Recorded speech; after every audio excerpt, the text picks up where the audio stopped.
నమస్తే. ప్రస్తుతం మనతో పాటు సీనియర్ జర్నలిస్ట్ దాము బాలాజీ ఉన్నారు. ఆయనతో మాట్లాడదాం. నమస్తే సార్. నమస్తే. సార్, బర్రెలక్క ఒక వీడియో విడుదల చేసింది. దాంట్లో అంటే నేను చచ్చిపోతానేమో అన్నట్టుగా మాట్లాడారు. అంటే ఇదంతా పొలిటికల్ స్టంట్ అనొచ్చా, లేకపోతే ఏదన్నా సింపతి కోసం? అంటే రీసెంట్గానే పెళ్లి చేసుకుంది, ఆ అవకాశం ఉండే అవకాశం లేదు, కానీ ఎందుకు అలా వీడియో విడుదల చేయాల్సి వచ్చింది? ముందు ఆ వీడియోలో ఏముందని చూస్తే ఆమె ఈ మధ్య నాకు ఎక్కువ ట్రోల్స్ చేస్తున్నారు చాలామంది. నేను ఇవన్నీ చూసి తట్టుకోలేకపోతున్నాను. ఆంధ్రప్రదేశ్లో గీతాంజలిలాగా నేను కూడా చనిపోతానేమో అని భయమేస్తుంది నాకు. నేను కొత్తగా జీవితాన్ని ప్రారంభించాను. ఈ మధ్య పెళ్లి చేసుకొని భర్తతో కొత్త జీవితాన్ని ప్రారంభించాను. కానీ నాకు ఈ ట్రోల్స్ నెగిటివ్గా విపరీతంగా వస్తున్నాయి. కామెంట్లు అవన్నీ నేను తట్టుకోలేకపోతున్నాను. సో మీకు అది ఆనందం కావచ్చు, మీకు కంటెంట్ కోసం మీరు చేయొచ్చు, లేదా మీకు వ్యూస్ కోసం చేయొచ్చు, కానీ యువతల జీవితాలు నాశనం అయిపోతున్నాయి. అది మీకు అర్థం కావట్లేదు. నేను ఎవరిని వదిలిపెట్టను, అందరి మీద కంప్లైంట్ చేస్తాను అని చెప్తుంది. ఆ తర్వాత నేను ఎన్నికల కోసమే సోషల్ మీడియాలో ఉన్నాను. ఎన్నికలు అవగానే నేను ఇన్స్టాలో యూట్యూబ్లో ఇన్యాక్టివ్ అయిపోయి నా భర్తతో నేను హ్యాపీగా ఉండదలుచుకున్నాను. నేనేమన్నా తప్పు మాట్లాడుంటే క్షమించండి, మీ ఎడమ కాలు చూపుతో కొట్టండి, అంతేగాని నెగిటివ్గా మాత్రం ట్రోల్స్ చేయకండి అని ఆమె ఏడుస్తూ చెప్పింది. ఈ చెప్తున్నంతసేపు కూడా ఏడుస్తుంది. సో ఆ వీడియో చూస్తే ఆమె సిన్సియర్గానే బాధపడుతున్నట్టుగానే మనకు అనిపిస్తుంది. సో మరి అంత ట్రోల్స్ ఏమొచ్చాయి అనేది నేనైతే ట్రోల్స్ చూడలేదు. మరి ఎందుకంటే ఈ మధ్య ఆమె పెద్ద యాక్టివ్గా లేదు, పెళ్లి చేసుకునింది. పెళ్లి చేసుకున్న దాని మీద ట్రోల్స్ నెగిటివ్గా ఏమన్నా వచ్చాయేమో నాకు తెలీదు. అంటే మనకైతే కనబడలేదు. మనకు కనబడినంత మాత్రం లేదని మనం చెప్పలేము. సో ఓవరాల్గా తీసుకున్నప్పుడు బర్రెలక్క మీద రెస్పాన్స్ చూసుకున్నప్పుడు పాజిటివ్ అనే అనుకోవాలి ఓవరాల్గా చూస్తే. సో ఎందుకంటే ఆమె నిజానికి ఒక పేద దళిత అమ్మాయి.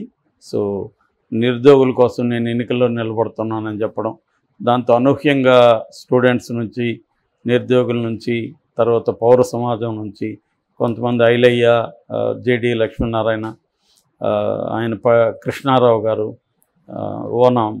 యానాం మాజీ మంత్రి, ఇలాంటి అనేక వర్గాల నుంచి ఆమెకు మద్దతు రావడంతో మీడియా సెన్సేషన్గా మారిపోయింది. ఆ తర్వాత దాంట్లో 5,700 ఓట్లు వచ్చాయి. అది కూడా ఒక సెన్సేషను.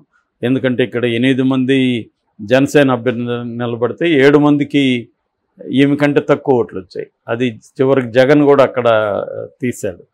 సో అందువల్ల బర్రెలక్క ఒక కాంటెక్స్ట్, ఒక్కోసారి ఏంటంటే ఆ వ్యక్తుల కంటే కూడా ఆ కాంటెక్స్ట్ ఇంపార్టెంట్. ఆ కాంటెక్స్ట్లో వాళ్ళు పాపులర్ అవుతారు. ఆ కాంటెక్స్ట్ పోయిన తర్వాత వాళ్ళు పాపులారిటీని ఎలా కంటిన్యూ చేస్తారనేది వెరీ ఇంపార్టెంట్. సో ఇది అనేకసార్లు జరుగుతుంది మనకు. కానీ ఇక్కడ ఏమైందంటే బర్రెలక్క మళ్ళీ ఎంపీ ఎలక్షన్లో కూడా పోటీ చేస్తుంది. పెళ్ళైనా కూడా అది కూడా చెప్పింది. నా హస్బెండ్ వెంకటేష్కు రాజకీయాలు అంటే ఇష్టమే, మా అత్త వాళ్ళకు కూడా రాజకీయాలు అంటే ఇష్టమే, అందుకని నేను నిలబడుతున్నానని కూడా చెప్పింది. అయితే నిలబడిన తర్వాత గతంలో వచ్చిన మద్దతు కానీ, గతంలో వచ్చిన ఆమెకి హైప్ కానీ ఇవేమి రాలేదు. ఎవరు కూడా ఆమెను పట్టించుకోలేదు. గతంలో వచ్చిన జేడీ లాంటి వాళ్ళు కానీ ఏమీ కనీసం ట్వీట్ చేయడము, ఏదన్నా ఒక మాట చెప్పడం ఏమీ రాలేదు. సో మేబీ దీనివల్ల ఏమన్నా డిప్రెస్ అయ్యి ఈమె ఇట్లాంటి వీడియో పెట్టిందా అనేది తెలీదు. లేదు నెగిటివ్ కూడా నిజంగానే వచ్చిందంటే ఇవాళ ఇప్పుడు మన వీడియోలో చేస్తున్నాం, నేను చేసే అనేక వీడియోలకి ఓవరాల్గా తీసుకుంటే నెగిటివ్ కామెంట్లు ఎక్కువ ఉంటాయి. ఎందుకంటే పాజిటివ్ అనుకునే వాళ్ళు కామెంట్లు చేయరు యాక్టివ్గా. కనిపడినప్పుడు చెప్తారు, మీ వీడియో చూసాను సార్ బాగుందని చెప్తారు, లేదా నాకు పర్సనల్గా మెసేజ్లు పెడతారు. కానీ కామెంట్లు ఎక్కువ ఏంటంటే నెగిటివ్గా ఉంటాయి. ఇప్పుడు ఒక విషయాన్ని మనం విశ్లేషిస్తే కూడా ఆ విషయాన్ని నచ్చకపోతే ముందుగా మన మీద బ్రాండ్ వేస్తారు. వీడు ఒక ఎక్స్-నక్సలైట్, వీడు కమ్యూనిస్ట్ కాబట్టి బీజేపీ వ్యతిరేకి. నేను నిజానికి కమ్యూనిస్ట్ కాదు, ఎక్స్-నక్సలైట్ కరెక్టే కానీ కమ్యూనిస్ట్ అయితే కాదు. నేను బీజేపీకి కూడా వ్యతిరేకం కాదు. నా దృష్టిలో అన్ని పార్టీలు ఆల్మోస్ట్ ఒకటే. ఇవాళ బీజేపీ మతాన్ని ఉపయోగించుకుంటుంది, ఇంకొక పార్టీ కులాన్ని ఉపయోగించుకుంటుంది, అలా ఎవరు వాళ్ళు ఉపయోగించుకుంటారు. కానీ ఇవన్నీ ఎంత ఓపిక ఎవరికి ఉండట్లేదు. అంటే ఒక పార్టీని విమర్శిస్తే నువ్వు యాంటీ అన్నట్టు. లేదు బ్యాలెన్స్గా మాట్లాడినా కూడా నువ్వు మాకు వ్యతిరేకి, మా వైపు లేదంటే నువ్వు మాకు వ్యతిరేకంగా ఉన్నట్టు అనేది ఈ మధ్యనే ప్రొఫెసర్ నాగేశ్వరం మీద కూడా విపరీతంగా తెలుగుదేశం వాళ్ళు ట్రోల్స్ చేస్తుంటే ఆయన కూడా చాలా బాధపడుతూ అనేక వీడియోలు పెట్టాడు. అట్లాగే ఆ మధ్య తులసి అనే ఒక ఆమె ఉంది, ఇండిపెండెంట్ జర్నలిస్ట్ తులసి చందు. సో తన మీద కూడా విపరీతంగా చేస్తే ఆమె పోస్ట్ పెట్టారు, దాని మీద చాలా చర్చ జరిగింది. అలాగా ఇండిపెండెంట్ జర్నలిజం అనేది వాళ్ళ మామూలుగానే లేదు, చచ్చిపోయింది ఆల్మోస్ట్. ఎవరైనా కొంతమంది ఉంటే వాళ్ళను కూడా విపరీతంగా వీళ్ళు అటాక్ చేయడం, ట్రోల్స్ చేయడం అనేది జరుగుతుంది.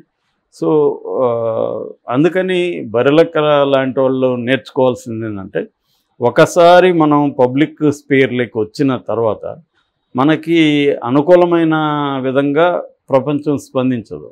ఎందుకంటే ప్రపంచం ఆల్రెడీ హేట్ విపరీతంగా పెరిగిపోతుంది, రాజకీయాల్లో హేట్ పాలిటిక్స్ అనేది భయంకరంగా ఉంది. వరల్డ్ వైడ్ ఉంది ఈ ట్రెండ్, ఇండియాలోనే కాదు, వరల్డ్ వైడ్ ఇంకా ఎక్కువ ఉంది. నిజానికి చాలా దేశాలతో పోలిస్తే ఇండియా బెటర్.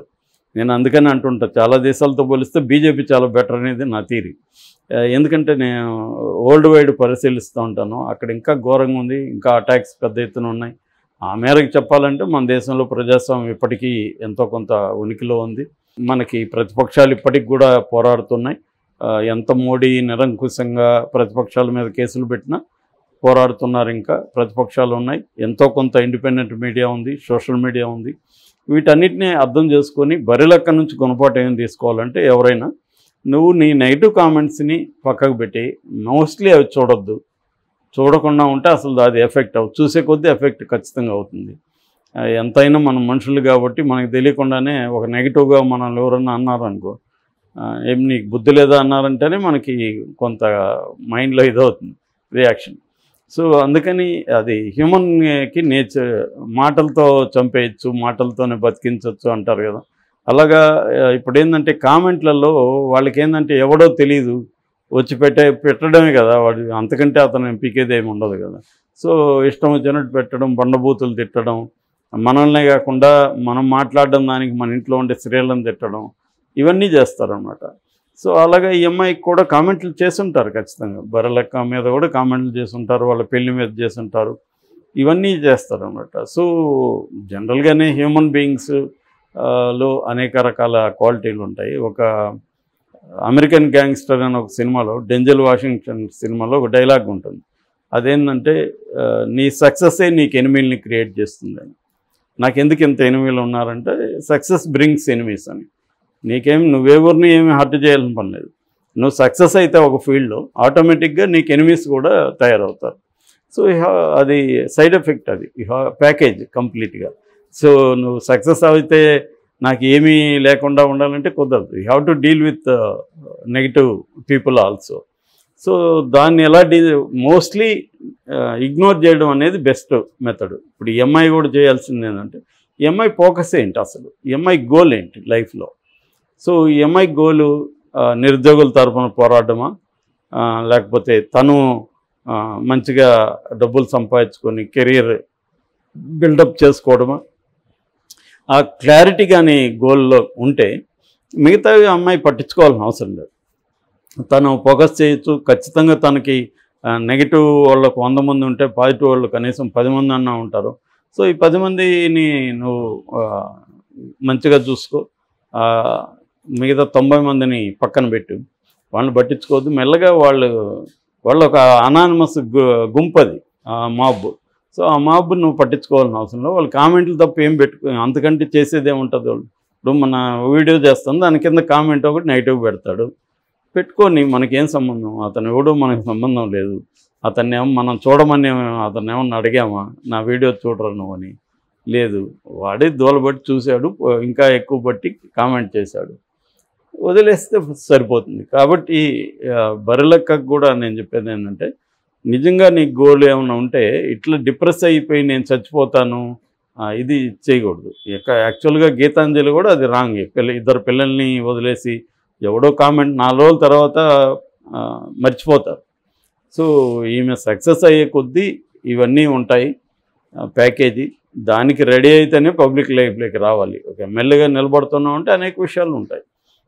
ఇంకా జైలుకి వెళ్తున్నారు, కేజ్రీవాల్ లాంటి వాళ్ళే జైలుకి వెళ్ళారు, కానీ ఆయన వదలలేదుగా, బయట రాగానే పోరాటం స్టార్ట్ చేశాడు.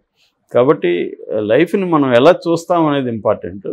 సో బరులెక్క కానీ లేకపోతే బరులెక్క లాంటి అమ్మాయిలు కానీ కొంత గోల్ మీద దృష్టి పెట్టడం, నెగిటివ్ కామెంట్ని చూడకుండా ఉండడం. నీకు అంత ఇది ఉంటే కామెంట్లని డిసప్పేర్ కావచ్చు, లేదా అసలు కామెంట్లు రాకుండా కూడా సెట్టింగ్స్లో పెట్టుకోవచ్చు. సో అట్లాంటివి చేసుకోవచ్చు మరీ సెన్సిటివ్ ఉంటే. కానీ సెన్సిటివ్గా ఉండకూడదు. ఎవరో మన జీవితాన్ని నిర్ణయించకూడదు. మనం ఎలా ఉండాలనేది ఎవడో నిర్ణయిస్తే మనం ఇంకా మనకేమి కంట్రోల్ ఉంటుంది మన జీవితం మీద. మనం గోల్ ఏంటి, మనం ఎలా వెళ్ళాలి అనేది చూసుకోవాలి. దీనికి సపోర్ట్ చేసే ఎవరన్నా ఉంటే వాళ్ళ హెల్ప్ తీసుకోవాలి. నెగిటివ్ వాళ్ళని ఇగ్నోర్ చేసేసుకొని ముందుకు వెళ్తూ ఉండాలి. వేరే మార్గం అయితే లేదు.